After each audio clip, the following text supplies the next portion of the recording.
好妙哦，有没有这个契机之类的？那中间有什么样的困难之类的？因为感觉这工作好像不是那么稳定。你可以穿我指定的三角泳裤吗？我买给你。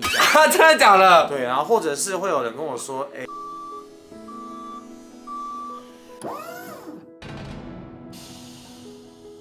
按订阅不用钱啦。大家好，我切我嘟嘟。今天我要拍的主题是职业访谈，比较特别的职业，他是游泳教练。嗨，应该算是蛮特别的一个职业的吧？所以你做了多久？小时候爸妈就丢我去练游泳，大概7岁，我从16岁做到现在，大概16岁，因为感觉这个职业就只是一个 part time 之类，就是偶尔这个案。16岁的时候你可能缺个钱，但是你竟然可以从16岁做到你现在已经成立一个团队、一个工作室嘛，这样吗？对。我从小时候就是溺水到大，所以我很怕水，我现在完全是个不会游泳的企鹅。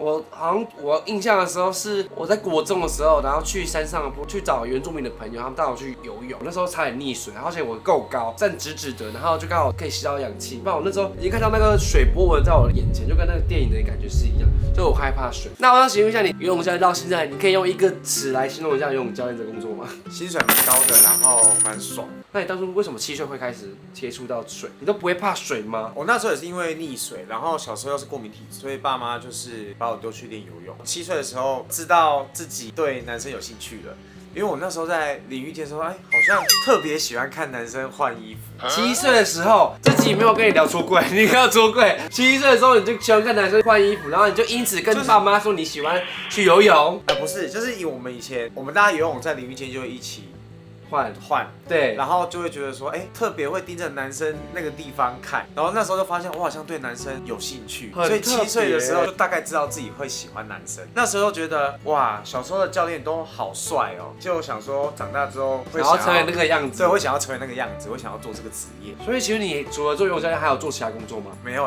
我从好厉害啊，从16岁做到现在。有啊，中间有当过体育老师。体育老师是需要考试的吗？还是什么的？也要考试，算是代理，1年1聘的代理老师。那个时候是低年级的体育老师，国小1、2年级的要带田径队跟带游泳队这样。那请问一下，为什么你16岁会接触到游泳教练这个工作？因为16岁那时候有去考救生员，然后就觉得，救生员执照考完好像可以先去站个救生。重点是你16岁怎么会去考救生？很特别，因为学校也不会叫你考嘛。那时候你才高1而已。有兴趣，然后暑假就去考试这样子。对，你好妙哦，有没有这个契机之类的？还就是因为单纯你7岁的时候，你就觉得游泳教练很帅，你就想要快点得到游泳执证这样。因为刚好有认识的朋友，他们一起在考试，然后有约我一起去，真的是缘分哎。然后会不会他们都没有考上，要做你考中没有，大家都考上。我想说又跟萧亚轩的过程是一样的。当初就想要做什么工作吗？没有我那时候就觉得自己当游泳教练蛮开心的，然后就一路一直做到现在。那中间有什么样的困难之类的？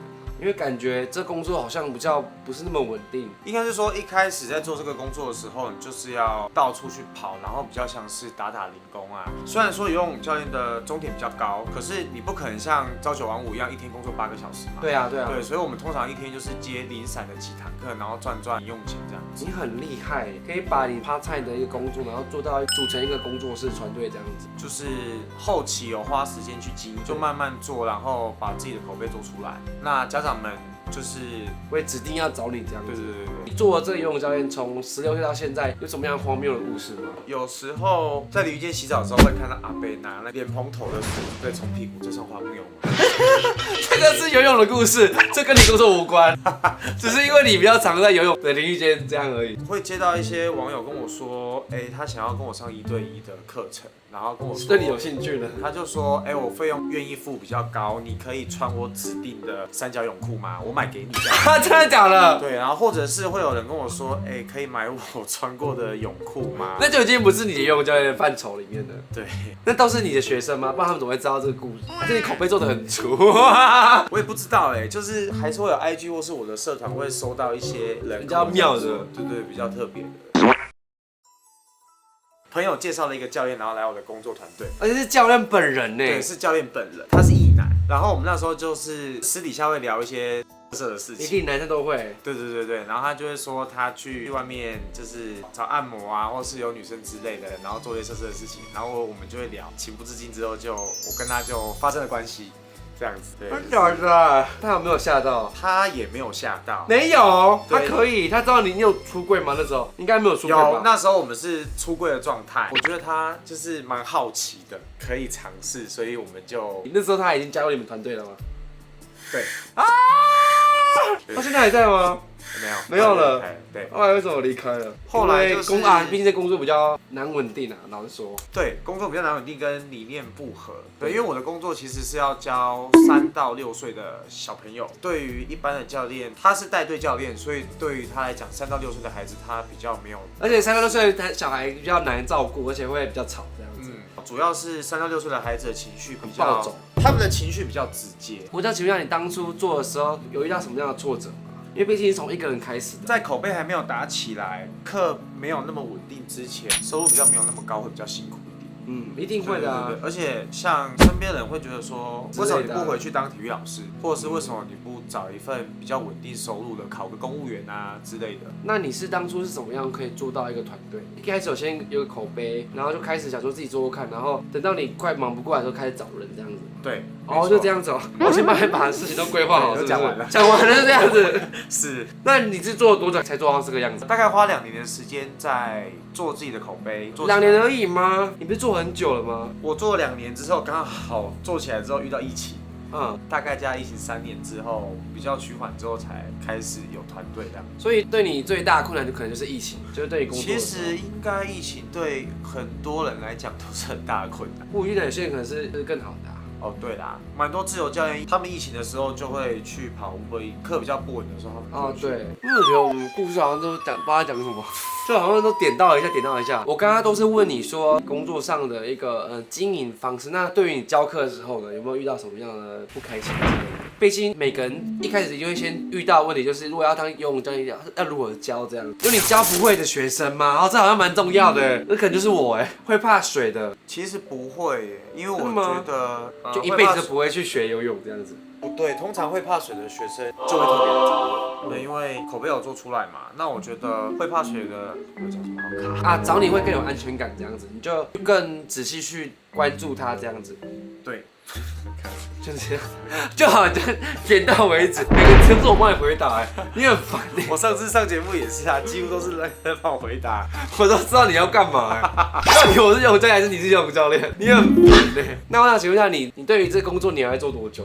因为你已经做到一个口碑，然后又做到一个团队，好厉害哦！希望以后就是全力交给底下老师去做，就是全力交给团队去做就好。然后我就是负责幕后招生啊，跟客服的部分，负责训练一下老师的教学跟口碑，他们要如何去口碑这样子。就是以后就是做一个负责收钱的。你好厉害，就直接是个补教业的感觉，而且就直接成立一个叫嘟嘟游泳，好烦啊！还是你叫什么名字？让我知道。我的工作室叫做小杜教练游泳工作室。小杜教练游泳工作叫小杜。那我说小杜不是那个小当家的吗？刚刚问了这么多困难以及经营的方式，那我想最后一题问你：你做了这么久游泳教练，有什么样的故事让你很开心，然后有动力让你做下去的？我不要帮你回答，我放回去知道大家怎么回答。很开心有动力做下去的是我的学生跟我的家长给我的教学的反馈吧。大家会觉得说我的教学对学生非常的有耐心跟用心，对，然后他们也会常常鼓励我，教会很多人游泳这样子，大概是我的反馈吧。就从口碑上这一点来说，就是你就是这样子有一个成就感，也是因为这样子，我认识蛮多的缘分跟蛮多的人脉这样子。对。有，据说嘟嘟很多很厉害的学生。那我想请问你教过哪些学生？大家可能会知道的。之前有合作，刚好接到一个艺人的 case， 是全明星运动会第3季的蓝队。然后那时候就是因为他们要游泳比赛，然后刚好有认识的朋友问我可不可以接这个案子，这样子。以上这里就是嘟嘟对于他的工作的经验分享。如果你们对于游泳教练或是老师的问题的话，可以去问问他，然后走上脚他就可以说拜拜。我就是在游泳池能看到那种身材很好啊，穿着泳裤滑跃那种，通常都不会游泳之类的。那就是我，不是我不会去游泳池，我只会去海边。